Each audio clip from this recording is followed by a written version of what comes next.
Okay. What's up? My name is 5ephro5, and this is installment 1 of my masterclass. Oh, I have to hit record because I'm recording this. Yo, how's it going? This is step 1 of my masterclass series. I think I'll probably do multiple of these. But this is the first one, so we're going to be working our way through this recipe that I created. Now, big shout out to Dylan Ilgates. He's the one who introduced me to the idea of applying a recipe to music. And he encouraged everyone, all his students, to make their own recipes instead of just following the ones that he gives, although the ones that he gives are very effective. So the one that I'm going to be showing you today is right here. And the step that we're going to be working on today is this step 1, create melodic core. Now, I want to give a quick preamble about starting a track, right? Because everyone has their default way they like to start a track. So let me talk about my default way, why it's worked for me, and why I'm now trying to break out of that habit. So my habit for a long time has been,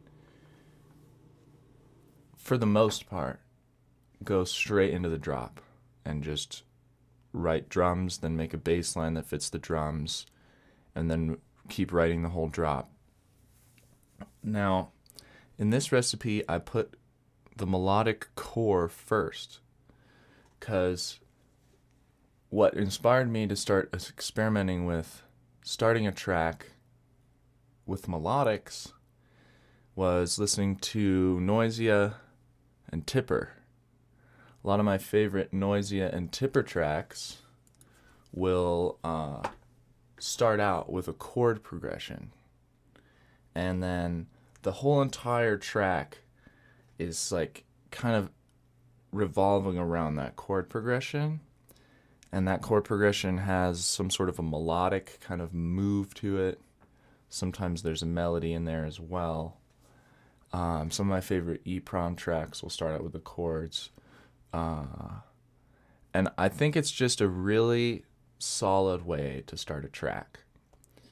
The reason for this being is that I feel that the combination of chord and melody together, creating like harmony layers, this is really one of the fundamental ways that humans have found to communicate different feelings and emotions. You can communicate feeling and emotion with a single tone that has a certain characteristic as well. But that's a little bit more avant-garde. It's a little bit more esoteric. And it's a really great thing to explore. Let me read through a couple of these steps. So I have here step 1, create melodic core. A, which is step 1 of step 1, melody.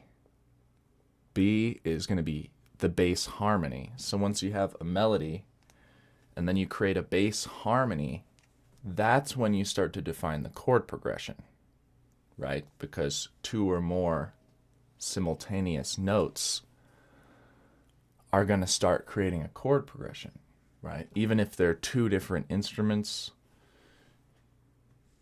Then, so via the stacking of a bass line and a melody, we're creating a chord progression, right? Then I have adding in an ostinato. This is like a kind of a supporting background or semi-background melodic element that repeats. It's usually a very simple phrase that just repeats over and over again, the exact same or almost the exact same, over top of changing chords. right? And what that does is it really creates this nice harmonic progression where you have this thing to hold on to and it's keeping you in there. That's the ostinato. But then you're focused mainly on the melody and how the chords are moving underneath that, right? Then the next step, D or E, is going to be sequence as intro. Take all those elements and make an intro. Then after that, I have add effects. So once you create an intro, it's kind of like a, it could be like a 16, 8/16, or a 32 bar chunk usually, but it doesn't have to be. Then you start to create this space that has tension because you know it's going somewhere. You know you're going to take it into a part that has more of a groove, more of a danceability to it. This intro section is really the part of the song that's going to set in motion everything that happens later on.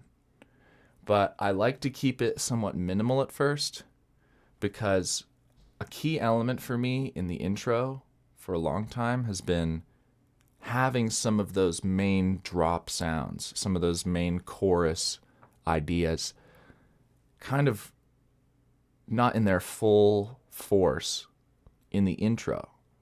But sometimes if I try to create those in the intro and then bring them in and write a drop with them, it doesn't feel as smooth as if I just go right into the novel area of the drop. But if I have established first the melodic core, the fundamental kind of hook and vibe and simple chord progression, then I have turnaround stuff that I can get right away. Turnaround is kind of like a reset or a palette cleanser at the end of a 4, 8, 16, or a 32 bar chunk. You can put as many turnarounds as you want, really.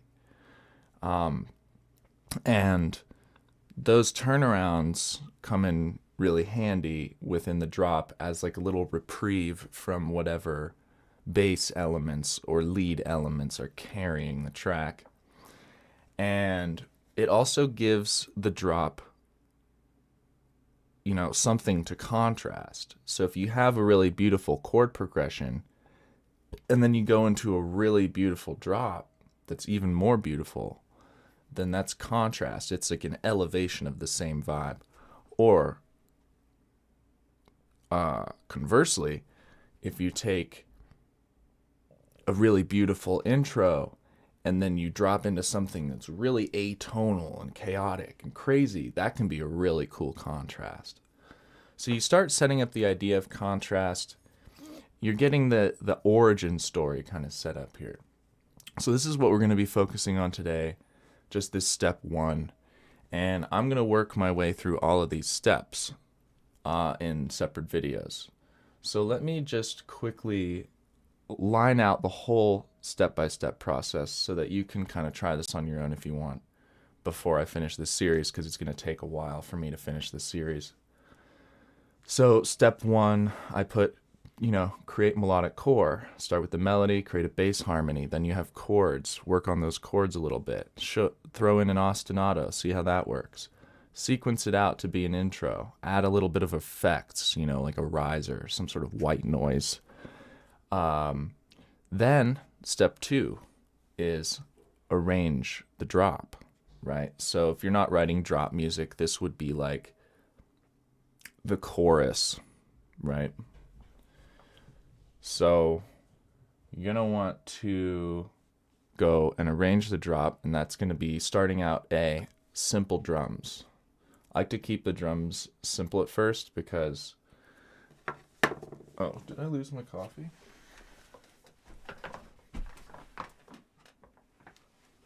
I like to keep the drums simple at first to leave a lot of room and to leave some tension and to create a feeling that there's still something missing, because that keeps me going when I'm writing. So I like to leave things minimal at first. So I'm talking simple drums as in like kick snare and hi-hat, just real basic, or a kick snare and a shaker.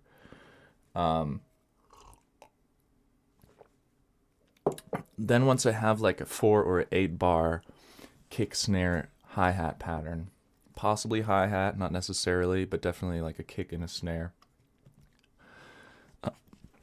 then I like to add the main bass line, right? And I'm not going to go into too much detail about these next steps because I mainly went into preamble detail about the first step because that's what we're going to be working on. So just try to generate ideas in your own mind about these things. I'm going to be talking in much more detail in the future about these next steps, like main bass lines and all the things I think about in concerning main bass line, what makes it really good. And then after the main bass line, I like to go in and chop out holes of that and add in alternating types of fills, right? So I'll choose a few types of fills. Maybe there's a glitchy type of fill. Maybe there's a percussive type of fill, like that's just drums. Maybe there's bass fills. Maybe there's melodic fills that have chords and stuff. So right there's already 4 types of fills. So that should be enough for a track. If you want to add a 5th type, then you've got, you could have fills that are just silence or fills that are just weird effects, noises, that kind of strays into glitch, but glitches are typically quite percussive, whereas like kind of a kind of sound is going to be more of an effects noise. So there's different types of fills, and again, the ones that are going to contrast most are going to be the ones that are most distinctly different from that main bass line. So, if I'm filling with basses and I have a main bass line, there's not much contrast there because at the end of the day, a bass is a bass. It doesn't matter how crazy it sounds, it registers in your brain as a bass. So if you have like bass, bass, bass, and then a fill, you could have like a fill of glitch noises. So it's like bass, bass, bass, it's like, it's much more percussive. It pops, it's like that black on white, high contrast situation. Atonal versus tonal. I have a whole list on my phone of contrasting elements that I'll be referring to as well. I need to like pull that up at some point because I think a lot about contrast when I'm doing these kind of things. But you see, then so you do a few alternating bass fills, and then D is add effects, right? So same as the first step. I'm adding effects last. I'm not going to let these effects like take my attention. I want to focus on those main elements first. We're trying to get those core elements first. Those are the ones that are really going to carry the track, and those are the only ones you really technically need. These effects just add a bit of extra life and cinematic quality to the song. So, after the fills, I'll go in and add effects, and that's going to be like little sucking things that suck into the kick or suck into the snare, little crashes, zippy things, little like, little vocal chops, like, hey, with like some delay on it, like things like that. And this can stray into fills, which is why I put it right after fills, because the fills kind of like,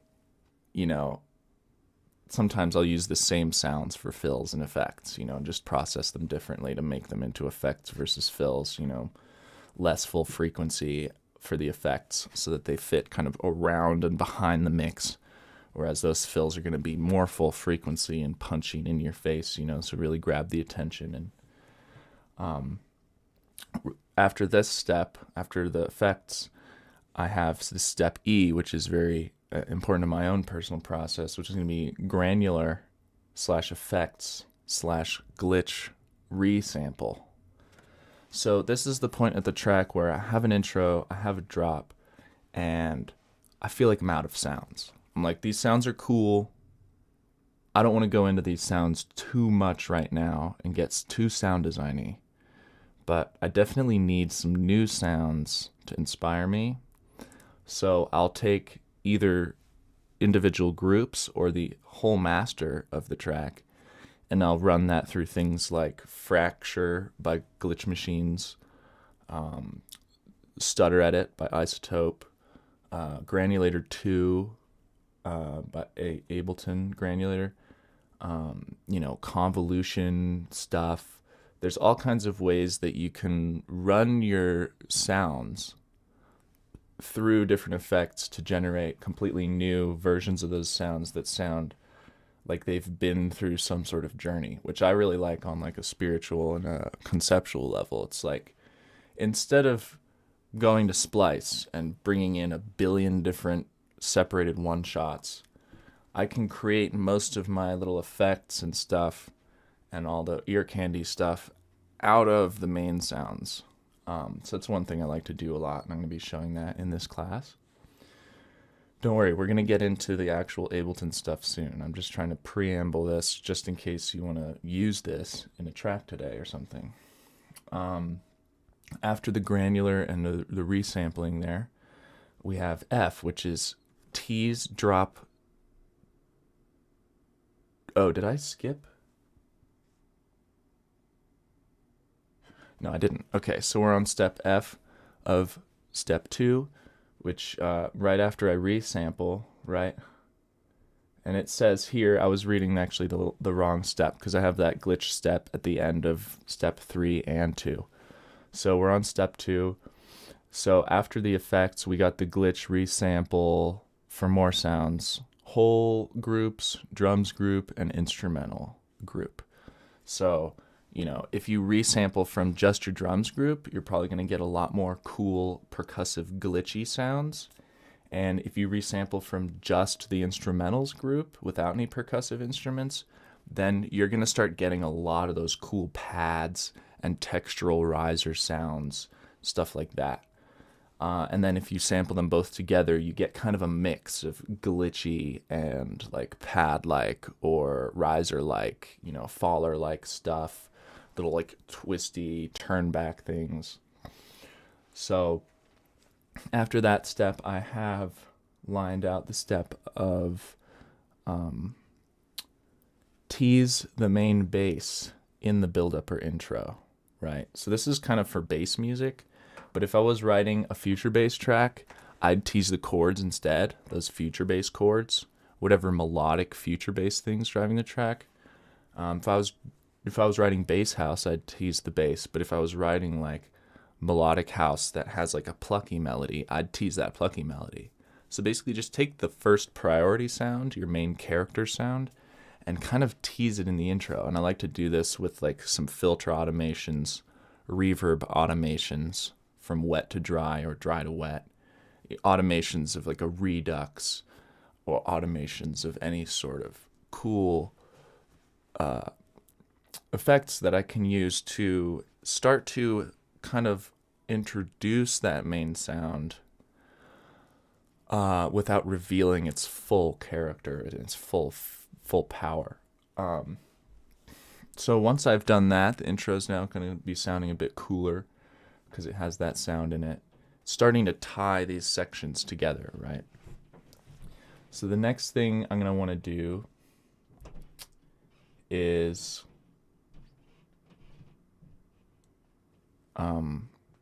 reharmonize. So now we're on step 3, and the step 3 is going to be reharmonization. Now this is a pretty heady concept. I'm going to talk about this just slightly. So step 3 is going to be reharmonize the theme for the middle breakdown or transition, right? So this is the stage of the song where we're coming back to a place of waiting for that next drop, and we're kind of ushering the listener on a journey. And so this is the place where we're going to say something. We're going to say, oh, I remember this. We're returning to this theme that was established in the intro. But there's a place there where you can use the tool of reharmonization to recontextualize that melody that you created, that main hook, that motif that you can repeat.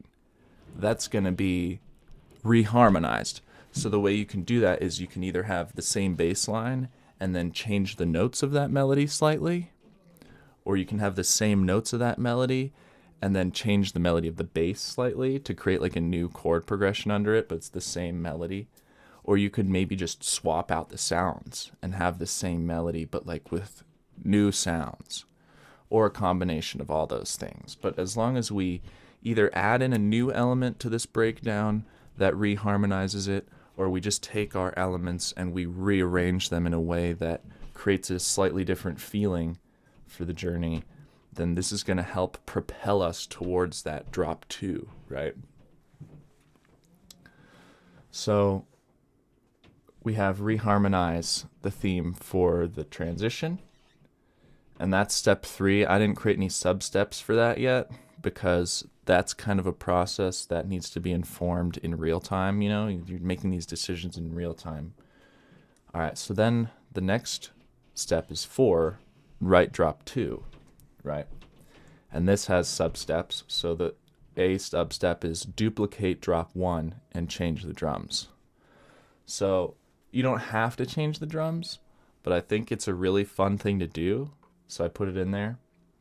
Then B is going to be make new main drop bass. So this could be taking your first drop bass, duplicating it and changing it, which I do quite often, or you could just completely start from scratch. Then again, similar to drop 1, we have alternating fills for contrast. Then add effects. So similar to writing drop 1. Writing a drop is writing a drop. It's not that complicated.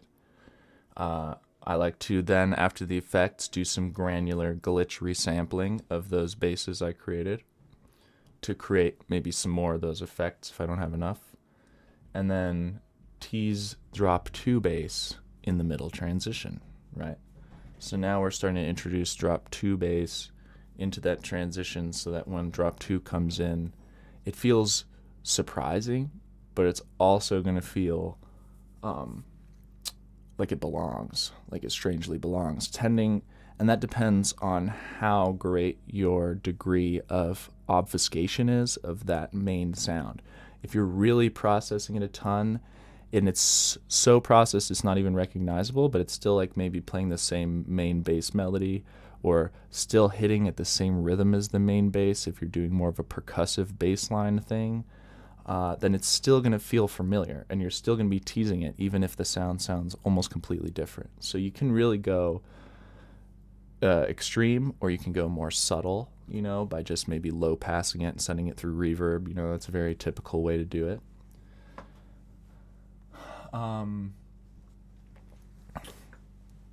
So then we have number 5, which is going to be reharmonize the theme again for the outro transition section. So this recipe is for 2-drop song, because I believe that like 2 drops is kind of like the bare minimum for me at this point. It's like I don't feel nearly as inspired by single drop tracks. I need that little break in the middle. I need to have some sort of chorus, you know, contrasting journey going on. But this doesn't necessarily have to be the outro. This could be reharmonize your theme again to create a bridge that goes to another drop, you know? So if you're even more extreme with this reharmonization than the last reharmonization, that can be a good thing. Or maybe you're real extreme with the middle reharmonization and the last reharmonization you're more subtle with. And really, this is going to evolve the theme. And I'm getting this idea mainly from cinematic music, where there will be a theme that they recycle. So a good one to cite for that is Harry Potter. It's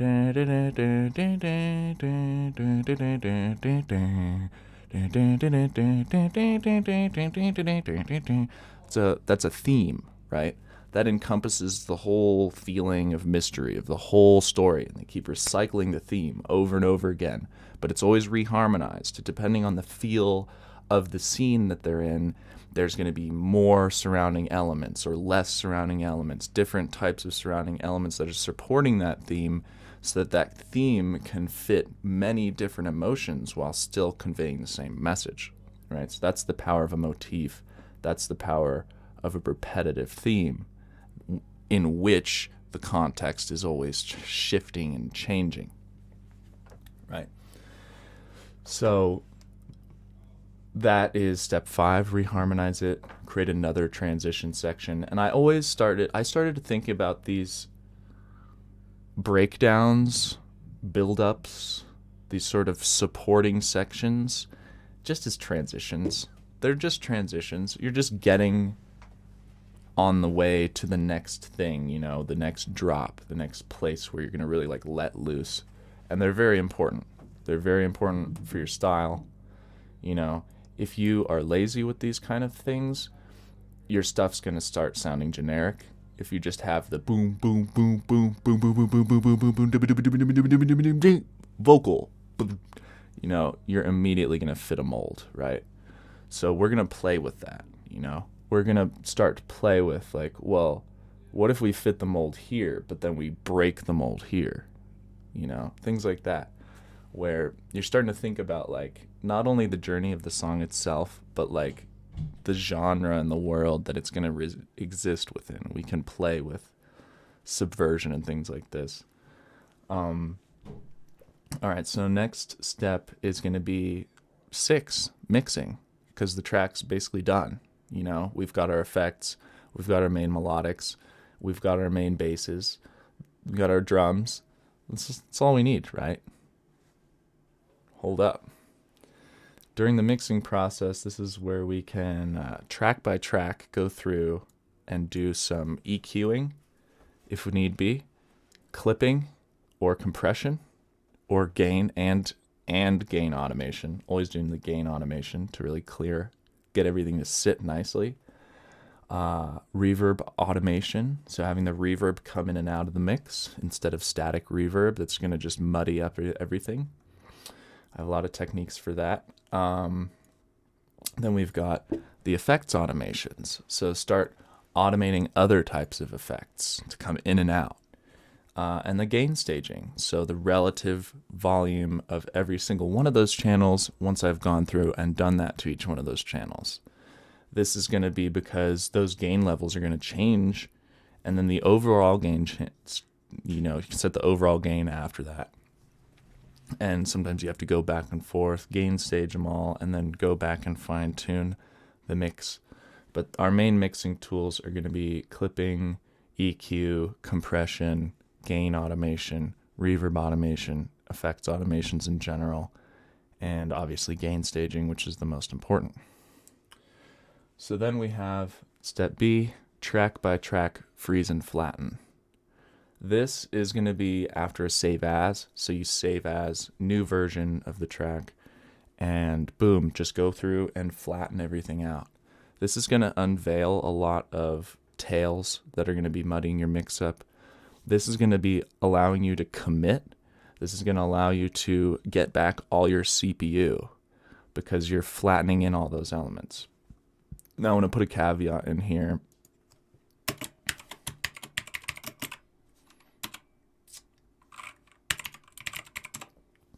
So high quality, I just put high quality there on the list.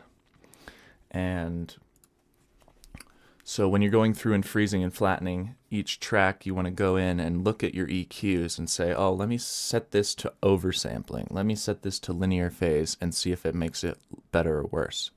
If it makes it a little bit better, keep it. It'll crank your CPU up, flatten that channel, and now you have the high quality version of that sound that you weren't even probably listening to because you didn't have enough CPU to run that mode in the compressor or the EQ. Right, so very important. Then after that, we've got track by track audio editing and further effects automation. So now that we've flattened all our effects into these sounds, we can add more automations if we want with new effects now that we have CPU back. We can audio edit, so start to stretch, start to reverse, add little chops, mute things out of the way of other things, copy and paste things, duplicate things onto new channels and pitch them up and add another layer. So this is a step that can really bring some life into your track, but you got to be careful with this step because at least for me, a lot of times I'm trying to preserve the original idea that's created in day one of this process. You can complete this process in like 3 days if you really have like a full 3 days. So the next step's going to be the group processing and effects automation. So this is where we can like do tape stops on a whole group, or filter a whole group at once so that it sounds like really cohesive and like noticeable, or a whole reverb on a group for a certain amount of time or something like that. There's a lot of cool things you can do on groups. And the group processing and effects automation, that's going to be getting you even closer to that finished, polished result, because this is also where we're going to be doing our bus compression. So we're going to take all our drums and squeeze them together at the group level. We're going to take all our elements, our melodic elements, and squeeze them together in effects and whatnot. We're going to get more loudness out of the mix this way. Okay. And then you've got your final gain staging. So now that you've started to compress your groups a little bit, you're going to find that maybe you got to turn one element up. You got to turn another element down a little bit. Then this group is optional, but or this stage is optimal or optional. I put they're all optional, but this one's extra optional. Render out groups. So that's going to be when you make a new audio track and you record the whole group into a new track. And I like to do that just in case I want to do some more granular resampling with those groups or something like that, or just play around with the stems. But sometimes I will not go that far. The next stage is going to be final audio editing. So just to do one more pass of audio editing, go through, do strategic fades, little reverses, things like that. Just find a few things that you can smooth, that you can massage. You can change the gain of the individual audio clips and kind of get more granular that way. And then the next step is mastering. So I'm going to just go straight up and master that. If you've done this whole mix stage right, you should only have to limit your track by like, minus 4 dB of gain reduction in order to get it up to minus 5 LUFS, right? So if you compress all your groups correctly and you have everything organized correctly and everything is sidechained correctly, then you really shouldn't have to push the master very hard. You shouldn't have to have much on the master. And if you do a really good job, you may not even have to master. Or, you may not even want to master. It might sound so good and so open and yet so loud and yet so clear because of the things that we're doing with clipping and side chaining and compression on the groups, that you get to the master level and it's already hitting minus 7 LUFS, minus 6 LUFS. That's mastering loudness. That's the Spotify standard right there. So you may want to just squash it for the DJ version that you're passing out to DJs, but then leave the original version unmastered because it's already loud enough for Spotify. And that's actually a good way to go, I think, is to create a separate mastered track to give to DJs, the one that's going to be like minus 4 LUFS, where it's really going to compare to the other tracks they're playing in terms of perceived loudness. Because the more squashed, the more clipped something is, the more you're going to perceive it as being louder than it actually is, if that makes sense. So it's going to be more harmonically dense. The more distortion is applied, even compressors will distort. And we're going to be talking about every one of these steps in detail, right? So I want to do this first step, but I actually might just leave this video as like a separate kind of ad for this masterclass, because I need to eat food. So I think I may leave it now. And yeah, thanks for watching. I hope this kind of like inspires you. You can write these steps down. You can refer to them when you're producing. So if you ever feel lost, you can look at this list, this itemized list of order, and say, oh, I didn't try resampling it. Or, oh, I didn't try starting with the melody. Maybe I'll go in and like do melody stuff, you know. So this is going to be video 1 in the masterclass. The next video we're going to be diving into Ableton and starting the process.